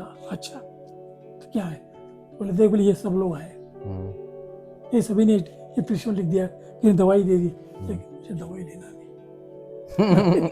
मुझे धीरे से सब लोग जाने के बाद ठीक है ट्रीटमेंट देंगे, ट्रीटमेंट दिया, 5 साल दिए, आराम मिला, बैठने लगे, चल लगे। मैग्नेट थेरेपी वहाँ पे तो अच्छा हो गया उनका। तो संबंध इतने बड़े, उनके मैसेज भी क्लास में आती, मुझे बीच में आती थी, अच्छा, मुरली क्लास में, मुरली प्रोग्राम में हमारे प्रोग्राम में। आते थे। वैसे हम्म, वास्तव में कलेक्टर किसी घर में जाते ही नहीं, हम्म, कमिश्नर किसी घर में जाते ही नहीं, हम्म, लेकिन हमारे संबंध बहुत अच्छे। मिनिस्टर भी किसी घर में जाते नहीं, हम्म, आता सब हमारे घर में आना जाना होता। हम्म। पहले क्योंकि आपने वो खजाना जो दिया ज्ञान का, हाँ उससे सब काफी अच्छा रिलेट हुआ। अरे कलेक्टर से स्ट्रिक्ट थे उसमें एक। फिर ये जो हमने देखा, ये स्वामी नारायण का जो है हाँ सब, ये सब आपकी सेवाओं का हाँ, तो प्रतिफल है। जैसे कि दादी का, जैसे हमने सोचा हम्म, मधुबन में दादी सेवा मिलता है, वहाँ मिलता बहुत अच्छा, लेकिन वहाँ तो अकोला पड़ गया। सब लोग भी कहते थे कुछ करना है। अभी हम किराए के मकान, 2 कमरे का मकान था, अभी बड़ा मकान कैसे लेंगे, ताकत नहीं थी। वास्तव में हमने गृह निर्माण संस्था हमने स्थापन की, क्रेडिट स्टोर हमने स्थापन की, उसके अलावा मेंबर थे। हम कुछ नहीं कर सके अपने लिए, क्योंकि पगार नहीं पूरता, क्योंकि सेंटर का किराया, खर्चा, बहनों का खर्चा बहुत होता। हम कह नहीं सकते कि इतना खर्चा क्यों कर रहे हैं, लेकिन हम उसके बीच में थे। दादियों को पता हम करें खर्चा, तो करोगे, वो तो फिर करते रहे। तो फिर हम लोगों ने दवाखाने के लिए, कई लोगों को अच्छा लगा इसको कुछ करेंगे इसके बारे में। एक ट्रस्ट थी वहाँ पर, और ट्रस्ट वाले ने कहा हम मीटिंग लेते, आपको जगह देते रहने के लिए, दवाखाने के लिए। तो एक बिल्डिंग हमारे नाम से वो कर रहे थे, फाइनल हो गई। ट्रस्टी लोगों ने किया सही करो तावे मिलो। बोला एक काम है, मैं अब जो भी काम करता हूँ दादी को पहले पूछता हूँ, मैं 8 दिन का समय चाहिए। मधुबन आया, दादी को, दादी ऐसा ऐसा है, अभी दवाखाने काम बढ़ गया है, और ऐसे ऐसा है। और एक ट्रस्ट ने कहा कि आपको कब की बात है? 90 समझो, 91 का ग्लोबल हॉस्पिटल खुला। तो 90 की बात है। क्या दादी को पूछा, ऐसा सा मकान देने तैयार है, क्या करें, क्या बताओ। अरे क्यों जा, क्या की जरूरत है करने, कुछ नहीं, बहुत सेवा की आपने, बहुत सेंटर तैयार किए, क्योंकि 8 डिस्ट्रिक्ट में सेवा की, अंदर 3 जोन में सेवा की, जहाँ जहाँ केंद्र नहीं वहाँ। तो दादी ने आपको, बड़ी दादी ने यहाँ बुला लिया? बड़ी दादी बोले यहाँ आ जाओ। रात को मीटिंग हो गई, मीटिंग में नीरज भाई, दादी जी, मोहिनी बहन, मनोहर दादी और बैठे। रमेश को 25,000 रुपये मन देना। नीरज भाई ने कहा बेटा पढ़ रहा है इंजीनियरिंग, तो सर्विस छोड़ेगा, पगार कब मिलेगा, कितना क्या होगा, तो 25,000 रुपये देना हर मास में। रमेश दादी को बोलना ईश्वर से लेके जाना। तो फाइनल हो गया। सब होने के बाद 9 बजे के बाद मैं बाबा के कमरे में गया। बाबा मैंने जीवन में कभी किसी को मैंने एक वरदान मिल गया बड़ों से कि यहाँ पर आप सेवा भी करो, अब आप बाबा से यज्ञ के द्वारा जो सेवा मिल रही है वो भी करो, क्योंकि बच्चे पढ़ रहे हैं, उसको भी खर्चा बोले चाहिए। बाबा का, बाबा मैंने जीवन में किसी पैसा लिया नहीं, तो मेरे से मेरे पर नहीं आना चाहिए। बाबा कहते तथास्तु, ऐसे समय पर सब ठीक होगा। हमने आज तक यज्ञ से पैसा लिया नहीं। वो जो 25,000 दादी ने किया था वो भी नहीं लिया, कभी लिया नहीं। बाबा कमरे बाबा को होता है, क्योंकि यहाँ आने वाला पैसा सबके लिए है, और मैं मेरे व्यक्तिगत काम के लिए, ये मुझे पसंद नहीं। तब से आप निस्वार्थ सेवा कर रहे हैं, 35 साल हो गए। और वैसे ओम शांति वन कहता अपने को काम जो करना है वो बेस में करना है, फाउंडेशन में करना है। ये बड़ी पहले से इच्छा थी। तो जो ओम शांति वन का फाउंडेशन था, पत्थर बहने से लेकर कार सेवा, फिर बाद में लीटर काम जो आया इलेक्ट्रिक से बाद में बुला लिया। वो जो ओम शांति भवन का इलेक्ट्रिक से वायरिंग सब आप लोगों ने किया। और मैंने देखा कि दादी भी पत्थर उठाती थी, मैं सब सेवा करती थी। रात को 1:30-2 बजे उठ के आते, रमेश कितना बाकी है, बाबा उद्घाटन करने वाला है, चाय भेजो, कॉफी भेजो। दादी दी मैंने पालना बहुत अच्छा, बहुत पालना है। मैं बता दूं ना कि आज मैं भी देखता हूँ तो सोचता हूँ, आंखों में आंसू आ जाते हैं। पाइप ऐसे, पाइप पर बैठकर वो कनेक्शन करना है, और जो पाइप है वो कंडक्टर पाइप है, लोहे के पाइप है, उस पे से वायर डालना। गलती हो गई तो स्पॉट आग लग जाएगी। लेकिन इतने लाइट, हर एक लाइट का कौन सा वायर है, व्हाइट का कौन सा है, लाल का कौन सा है, ये सब बुद्धि में।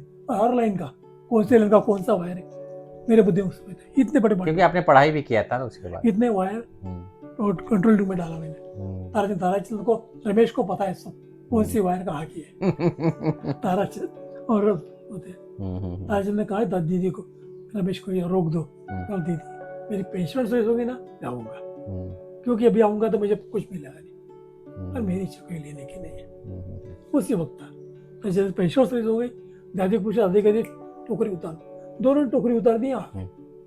91 में फिर यहाँ ही रह गए, यहीं रह गए। तो दादी ने कहा, दादी पूछा भी था पैसे वगैरह, दादी नहीं चाहिए, संपन्न है सब कुछ, सब एडजस्ट हो गया। तो बच्चा जब कैसे शरीर छोड़ा ये अटैक आया उसका। हार्ट अटैक आया? हाँ, अटैक आया उसका। कब वो भी कौन सी सन में? वो आया 1920 2020 में? 2020। अरे ज़्यादा दिन नहीं हुए, 6 साल हुए। छठवा साल भी 20 साल अच्छा, को छठा साल। होशियार था। बहुत अच्छे बाबा का बच्चा था। यहाँ भी आकर फिर यहाँ भी आए। यहाँ आने के बाद में बहुत सारे मीटिंग में हुए थे, इतना डॉक्टर को पकड़ देंगे, उतना पकड़ देंगे, लेकिन वो सब उनके अपने मन से होता है, क्योंकि वो तो एलोपैथी का बहुत बड़ा हिस्सा मानते हैं, और ये अल्टरनेटिव मेडिसिन क्योंकि ऐसे ही चलते हैं, होम्योपैथिक आयुर्वेदिक इस हिसाब से चले। लेकिन हमने कभी उनके पास गए नहीं कि मुझे पैसे चाहिए, पगार चाहिए। लोग झगड़े करते थे, मुझे लेके देख एक कारपेंटर कितना ले रहा है, देख मिस्त्री कितना लेता है, वो तो मांगता भी नहीं। मैं नहीं मांगूंगा। बेटे को भड़का दिया था यहाँ के लोगों ने, अरे तेरा बाप तो सन्यासी है, वो पैसे मांगे, तेरी पढ़ाई नहीं होती, तू भी नहीं होगा, तो ये भी नहीं होगा। पहला तो पैसे चाहिए ना, 7 दिन पहले बताना, आपको पैसे मिल जाएंगे, 10,000 15,000 बता देना। किताब भी चाहिए तो यहाँ नहीं, बॉम्बे जाकर और भी मैं पैसे दूंगा, लेकिन पढ़ाई पूरी करूँगा। सब बच्चों, इवन डोनेशन की बात आती थी तो बाबा मुझे मत कर देते, क्योंकि वहाँ जब उसके एडमिशन के लिए गए, बड़ी लाइन लगी थी, हर एक छोटी चिट्ठी थी, 10 नंबर 12 नंबर 14 नंबर। बोले आप मिले, चिट्ठी लिए नहीं, बोले चेयरमैन से। बोला चल, तो वहाँ से नंबर आया, तो सबने चिट्ठी दिया, सबके नंबर लगे, अपनी चिट्ठी दिया, अपना नंबर ही लगता। चल तो से अंदर गए, वहाँ बैठे थे वाइस चांसलर और प्रिंसिपल बताया, तो चेयरमैन ने भेजा है, चेयरमैन का फोन है, रमेश आएगा, रमेश के बेटे को जहाँ लगे वहाँ एडमिशन, 10 लाख तुम 10-15 लाख वहाँ बच गए, एडमिशन के 5,000 लगे, नहीं तो जो डोनेशन देते उनके 1 लाख भरना पड़ता है। तो मैंने पुण्य है, आपकी दुआएं हैं, वो काम कर गई। बिल्कुल, एमई के समय जब बड़ौदा प्रयत्न कर, अहमदाबाद, जयपुर, पुणे 10 लाख रुपए डोनेशन चाहिए, फिर रिटायरमेंट के बाद में डोनेशन कहाँ से देंगे? सही बात। प्रिंसिपल है यहाँ, प्रिंसिपल ने कहा रमेश को, अरे बेटे को भेज देना, मेरिट पर साथ एमई वहाँ हो गया। सर्विस में बाबा ने मदद किया, हमारी ताकत नहीं शरीर लगाने की। तो कितना अभी जो आप जो जीवन चल रहा है, कितना आपको सुकून, कितना आनंद का अनुभव होता है? कि दिनचर्या आपकी क्या है अभी? अभी दिनचर्या ऐसी अभी आज के समय की कि सुबह अमृत वेला मिस नहीं करना है। 2 बजे उठ जाते? 2 बजे 3 बजे उठते, स्नान करके योग करते, योग के बाद मुरली सुनते आशा बहन की, और मुरली के बाद फिर अपना जो एक्सरसाइज में भी उसके पहले मेडिटेशन जो करते, उससे मैग्नेट ट्रीटमेंट लेते, मैग्नेटिक वाटर बनाते उसमें योग के समय, योग ट्रीटमेंट, और ये सब होते हुए फिर बाद एक्सरसाइज के बाद रेस्ट, और बाद में नाश्ता करके ड्यूटी ऐसी रहती है। और फिर शाम को आते हैं, फिर शाम को भी योग करने पांडव जाते हैं? नहीं, अभी जाते नहीं, क्योंकि पहले जाता था मैं, पहले तो बिल्कुल एक दिन मिस नहीं किया हमने। महाराष्ट्र में भी रहे, एक दिन में अमृतवेला सेंटर का मिस नहीं किया, जब अकोला में जाना है। और उसके एक कारण ये था कि सब लोग करते कि नहीं देखना था, क्योंकि सोते थे। सही बात। क्योंकि उससे रिजल्ट नहीं मिलता। हम देखते थे, पूछते थे युक्ति से, बिना स्नान करके मुरली पढ़ना ठीक नहीं, ऐसा पानी करके मुरली। कभी कभी लोगों को दुख होता था बोलने का हमारा, कि हमको कहते कैसा होना चाहिए वैसा, तो आप भी करना पड़ेगा ना। हम जब तो बोलते, तो अभी जैसे मैग्नेट का है, तो उधर से सोचा कि यहाँ आना है, दादी ने बुलाया, तो दादी ने बोला कि यहाँ है। तो जब बाबा की मुलाकात हो गई, तो बाबा ने मुझे एक प्रेरणा दी, जैसे मुलाकात है कि बाबा कहते हैं कुछ वाइब्रेटिव बनाओ। तो उसमें फिर हमने कुछ रात में नींद नहीं, दादी को मिले, दादी रात को नींद नहीं आई, बोले क्यों?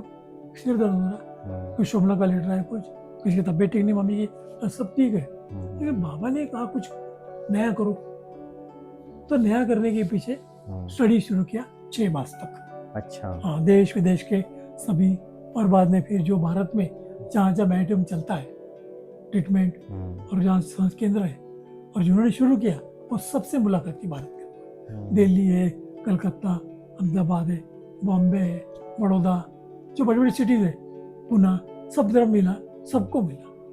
तो सबको मिलते हुए सोचा कि अपने को इससे अलग ही करना है। वही नहीं जो आप बताएंगे वहाँ पर जो है उनका वही रटे सभी जगह, तो हमने नए प्रकार के बनाए शुरू, तो उससे भी कुछ कन्वर्सन करके नए सेट बनाए। तो फिर जैसे दादी को बताया, दादी अभी हमने ड्राइंग मेरा पूरा हो गया, स्केचेस आपको बताता हूँ, और कल आओ बोले, मरने के बाद बताया, बोले तो बहुत अच्छा है। बोला गरीबों के लिए फ्री। तो बोले इसका खर्चा कितना है? तो खर्चा तो लाखों रुपए है, प्रताप देने वाला है। मैं बोला प्रताप तो गारंटी नहीं और देगी भी नहीं, फिर कैसा करेंगे? बोला हमारा दोनों का पेंशन आ रहा है, पैसे आएंगे उससे होगा। तो आज दोनों के पेंशन का जो हम कहते थे, जैसे बाबा ने अपना सब कुछ यज्ञ में दिया था, तो वो भी वैसे हमें भी करना था। इच्छा हमारी उससे उनके जीवन से बनी। सही बात। तो हमें जो रिटायरमेंट के बाद मिला वो पूरा पैसा हमें यहाँ लगा दिया एक बार। तो सब आज उससे लाखों लोगों ने लाभ लिया, 3-4 लाख लोगों ने लाभ लिया है। तो नए नए प्रकार की मछली बनाए, उसके लिए जाते थे, बना लेते थे। और मछली जब बनाए, डायग्राम निकाले, तो अपने यहाँ 6 फुट के ऊपर हाइट लोग आते, वजनदार लोग आते, मोटे मोटे लोग आते, 120 किलो के ऊपर आते, 130 किलो तक आते, और सारा ट्रीटमेंट उससे हो वो जाता सब है। देखकर वो मशीनें बनाई है। आज 35 साल से मशीनें चल रही है। 35 साल से। और कितना सक्सेसफुल है, कितने लोगों को राहत मिल रही है? 3-4 लाख। और बहुत अपने पास बाबा ने कितने असंभव कार्य बाबा ने। रमेश भाई, आपकी गाथा सुनकर ही बड़ा ही रोमांचक आपका जो यात्रा रहा। अनाथ से सनाथ बन गए आप, है ना? क्या आज हम यहाँ बेगा टू प्रिंस बन गए। यहाँ काम करते, हमें इच्छा भी नहीं होती कुछ पानी मांगे या कुछ टोली दो, नहीं हो रहा। लेकिन बाबा ही हमको संभाल रहा है। अभी इन्होंने तो कई बार कई प्रकार के समस्या आई, लेकिन समस्याओं का निराकरण बाबा बड़ा युक्ति से करता है। जैसे एक बारी हमारे पास केस आई थी, सभी डॉक्टर के लिए ऑपरेशन करना आवश्यक है। फिर मधुबन के एक बड़े भाई ने कहा पहले रमेश भाई के पास जाओ ट्रीटमेंट लो। उसने ट्रीटमेंट लिया, तो उनको बोले दिल्ली जाना है, ले जाओ। तो वहाँ जाकर बताओ डॉक्टर को, सोनोग्राफी कर लेना। उधर से जब आई तो गई थी, डॉक्टर ने बताया कि ऑपरेशन करने की जरूरत नहीं है, ट्रीटमेंट तो हो गया। तो पैसे तो बच गए। तो उन्होंने कंप्लेंट किया दादी को कि रमेश बीच बीच आता है और हमारे केस फेल कर देता है। मैं किसी को बताया नहीं केस, बता रहा हूँ मैं। तो भी वो मेरी पेशी होगी, एक डॉक्टर साहब एक तरफ एक तरफ। दादी ने बहुत बोला उस समय। मोहिनी बहन सुन रही थी, मोहनर दादी सुन रही थी। रमेश क्या हो गया? बोले मुझे पता नहीं क्या हो गया, दादी इतनी गर्म क्यों हो गई? तो लेकिन कुछ इसमें होते नहीं। ऑपरेशन थिएटर का उद्घाटन था, तो उद्घाटन के समय डॉक्टर लोग प्रोजेक्ट आने लगे। मेरे पास पेशेंट बहुत थे। उसके पहले भी ऐसे किस्सा हुआ। एक मैं किसी मीटिंग में जाता नहीं, तो लोगों ने कंप्लेंट की रमेश तो कभी मीटिंग में आता नहीं रमेश भाई। तो बोले उसकी तरफ जाओ, अभी पेशेंट है। बोले कैसे आएगा? शाम को 6 बजे तो पेशेंट है उनके पास, लाइन लगी है। प्रताप भाई ने मीटिंग में क्या था, फिर ये जो थिएटर का उद्घाटन था, सब लोग लाइन में टोली लेकर खड़े थे। मैं सबसे प्रताप भाई को, सब लोग आए, हाँ बस रमेश कहाँ है? फोन किया, प्रताप भाई ने दादी बुला रही ऑटो लेकर। ठीक है जाता हूँ। तो भाई लाश खड़ा रहा, नहीं इधर खड़ा रहना, दादी बाजू में खड़ा रहना।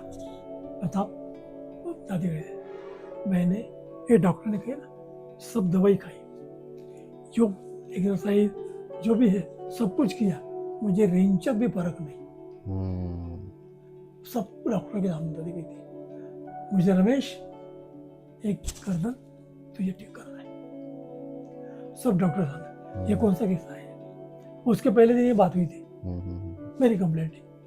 और बाद में वहाँ काफी लोगों को रिलीफ मिला, काफी बताए। और मैं कहता हूँ अभी जो मीरचंद भाई केस है, सभी डॉक्टर ने कहा कि operation must, Delhi Bombay Chandigarh, operation में गारंटी नहीं, कुछ भी हो सकता है, और 6 माह रेस्ट। तो उस समय सब कुछ 2 साल तक बेड पर थे, 2 लोग उठाने के 2 चलाने के लिए, एक स्टेप भी नहीं चढ़ सकते। तो मुझे सुबह 5 बजे फोन आया नीरज भाई का, रमेश भाई ने अमृत वाला योग किया ना, तो मुझे आपकी याद आई। पाओ मुझे कह रहे अमीर चंद को बुलाओ, रमेश के पास भेज दो। रमेश मैं रमेश चंद को बुलाया है और आपको खड़ा करके चलाना है। तभी यहाँ आए, ट्रीटमेंट लिया, चल के गए। अब मैं कहता हूँ यज्ञ के पैसे कितने बच गए? सही बात। 25 लाख दवाई से बच गया अलग। आज ऐसे हर कई बच्चों के गरीबों के ऑपरेशन टल गए, मेडिसिन टल गई, पेन किलर बंद हो गए, मैग्नेट थेरेपी से। अभी यहाँ का चपरासी है राजस्थान सर्किट हॉस्पिटल, सभी ने कहा था जयपुर से अहमदाबाद तक पैर काटना पड़ेगा।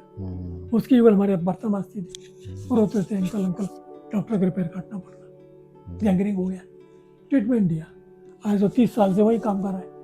फर्स्ट क्लास है, मतलब इसमें पावर है मैग्नेट थेरेपी में। बहुत पावर है। अभी हम एक और थोड़ा रिसर्च अभी शुरू करूँगा मैं आजकल से। पहले जो हमारे पास केस आई थी, ट्रेन के नीचे पैर कट तो टूटे हुए थे, उसका ऑपरेशन अहमदाबाद में हुआ, उसकी हड्डी जुड़ी नहीं कई मास तक, तो हमारे पास केस रेफर हुई, उसको ट्रीटमेंट दिया तो हड्डी जुड़ती है, तो 15-15 दिन के बाद उसका एक्सरे निकाला और कैसी हड्डी जुड़ती है वो एक्सरे वाला देखते थे। और वो केस मैंने दिल्ली, बेंगलोर और अहमदाबाद, बॉम्बे, ऐसे बड़ी बड़ी सिटीज़ में जो इंटरनल कॉन्फ्रेंस है मुझे सबमिट किया बॉम्बे। तो उसमें खास यूनिवर्सिटी बड़े सर्टिफिकेट मिला था, डॉक्टर ऑफ साइंस इसका सर्टिफिकेट मिला आपको? मिला था उसमें, क्योंकि हड्डियाँ जोड़ते कहीं इतने नहीं है थियरी में, है ही नहीं इसमें। तो उसमें एक बार टूट जाता है तो जुड़ता नहीं। हाँ, तो प्लेट वाला, लेकिन उसको प्लेट नहीं लगाई, तो ऐसे जुड़का कैसे ये रिपेंट किया, स्टेप बाय स्टेप कैसे इम्प्रूव हुआ, तो उसमें बहुत कुछ।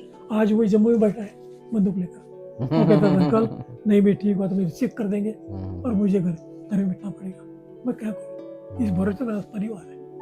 लेकिन ऐसे कई केसेस है। मैं समझता हूँ ये आपने थेरेपी से काफ़ी लोगों को आपने जीवन दान भी दिया है और यज्ञ सेवा भी करवाए हैं। और जैसे ब्रह्मा बाबा ने अपना तन मन धन समय श्वास संकल्प से समर्पित हुआ है, ऐसे खुद भी आप अपने उस स्वरूप को, जैसे आज का वरदान है सम्मान और संपन्न संपूर्ण स्वरूप, तो आपका वो जीवन वो दिखाई देता है। होता है, देखो तो मैं सोचा ही था, क्योंकि जीवन में एक तो पहली बात क्या चाहिए, ईश्वर प्राप्ति के लिए सब व्यक्ति कर रहे हैं बराबर, पहले आता लास्ट में, संत हो महात्मा कोई भी हो, ईश्वर प्राप्ति करना है तो ये विद्यालय के अलावा कहीं भी जगह नहीं है। नंबर 2, दूसरी बात आती है जीवन में आनंद चाहिए, सब लोग कहते हैं। कितने प्रकार का आनंद होते हैं ये दुनिया नहीं पता, भगवद गीता बता रही है कौन सी कितने प्रकार के आनंद है, अतीन्द्रिय सुख कहते हैं, और गीता में पता है। तो उसमें जो वो आनंद हम लोग को मिल सकता है, ब्रह्मा कुमारी को मिल सकता है। एक तो पहला आनंद जो होता है साधारण आनंद, खुशी जो कहेंगे, लेकिन सबसे बड़ा आनंद है ब्रह्मानंद। ब्रह्मानंद का अर्थ क्या होता है, जिनको ब्रह्मा का परिचय मिला, जिनको ब्रह्मा की अनुभूति हुई, वो ब्रह्मानंद ओरिजिनल ये अर्थ है। और आप जब सुसाइड करने जा रहे थे तो आपको पहले से साक्षात्कार हो गया था, ब्रह्मा ने ही आपको साक्षात्कार कराया हो गया ब्रह्मानंद। और फिर सबसे बड़ी प्राप्ति है परमानंद। परमात्मा, ब्रह्मा ने परमानंद का अनुभूति कराया, ब्रह्मा द्वारा परमानंद होता है। ये जो कह रहे कि सभी हम साधु इसके द्वारा होता है, परमात्मा का आनंद ब्रह्मानंद के बाद की स्टेज है। इसीलिए आज की मूल्य में था ना कि रास्ते चले ब्राह्मण फंसा, गाली तो उसे सुननी पड़ती, करता वही सब कुछ है। तो माना बाबा ने आपको एडाप्ट करना था, इतनी सेवाएं करानी थी और मुझे आराम भी देना था, आराम भी देना। मुझे बता दो, वहाँ जब हम सेवा करते थे, इतनी कुछ बड़ी बड़ी सेवाएं बाबा हमारी, जैसे यूनिवर्सिटी तैयार करना था, तो यूनिवर्सिटी का मैप कौन निकालेगा, क्योंकि बड़ी यूनिवर्सिटी होती, यूनिवर्सिटी शादी नहीं थी, तो इतना महान कार्य हमारे हाथों में हुआ। बड़े बड़े प्रोजेक्ट है जिसमें एकदम इरिगेशन को दिया, नहीं हुआ, फिर पेट्रोल दिया, नहीं हुआ, क्यों, बोले एडजॉइन एरिया आप बता नहीं सकते, एनकैचमेंट एरिया चाहिए। तो उनकी कंप्लेंट ये थी कि वो एक स्केल का नक्शा ही नहीं, तो कैसे बनाएंगे, 3 मास पेंडिंग रहा। हमारे बॉस थे डायरेक्टर, अरे हमारे पास रमेश है ना, सब कर देता है।